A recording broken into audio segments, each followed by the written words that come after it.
Oh yeah.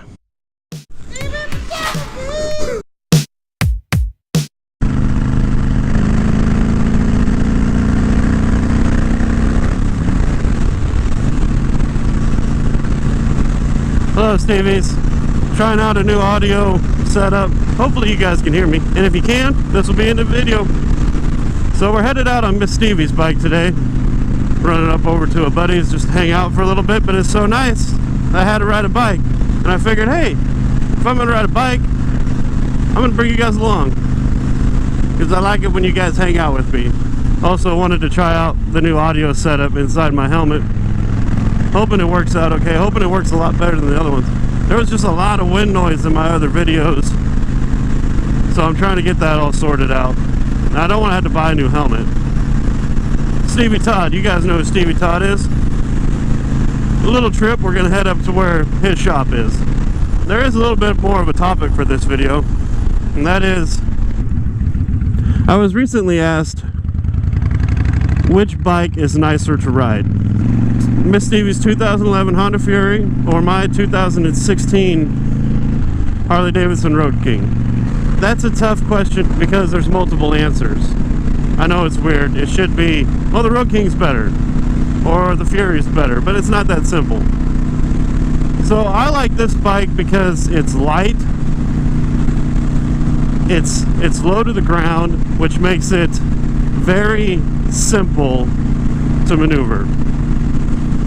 And at the same time, with its rake, it's got a hell of a rake on it, and with it being low to the ground and with the pipes that it has freedom exhaust, they kind of bend down on the right side. It really limits its lean angle.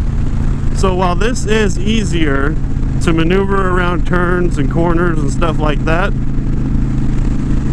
my RoadKing is more maneuverable, if that makes sense. But with the RoadKing, like if I wanted to make a U-turn right here on this road, it would be difficult. In my RoadKing, no problem whatsoever. I could whip it around like nothing. So with this one, it just can't do it because of its lean angle, because of its rate, because of its turning radius. But it doesn't have to do that, you know? It doesn't have to be able to do that stuff. With the RoadKing, it's a lot top heavier, it's higher off the ground, it's got better lean angles. But with it being top heavier, you have to carry more speed into those maneuvers to get it to move around like that. If that makes any sense. I hope it does. Because I know what I'm trying to say, I just don't know if it's coming out right. You know, English is tough. You know, words are hard. And sometimes you just can't get over that. Man, it's such a nice day. Look how snow on the ground though, but it's 50 degrees. Just beautiful out. Let's take advantage of it. Rock and roll a little bit, you know what I'm saying?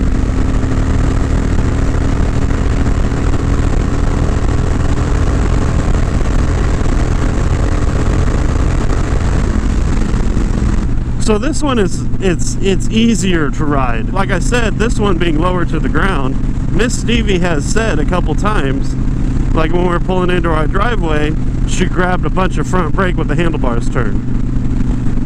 And she said, but with this being light, the center of balance being very low, she was able to hold it up. She did. She had it leaned over pretty darn far. So I don't know. I hope that helps.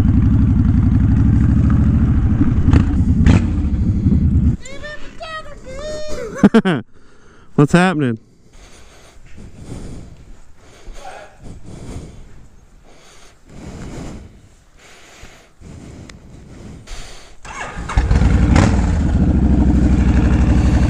Hello, Stevies.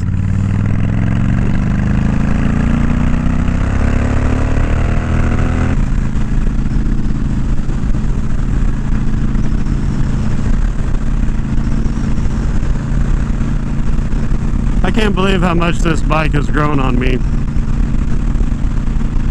I mean, I always liked it at first, but the more I ride it, the more I like it. So back to what I was saying before. I wouldn't necessarily say that either one of them is easier to ride. They're just better for different things. Like, my RoadKing obviously is going to be a whole lot better going on long trips. Not saying that you couldn't do a long trip on this bike, because I 100% believe that you could. when I took it out on the interstate, I didn't have any problems with it. I wasn't uncomfortable at all. I didn't go very far. Granted, I went about 30 miles, but I was very comfortable. Now, this summer, I will take this on a longer trip just to see what it's like.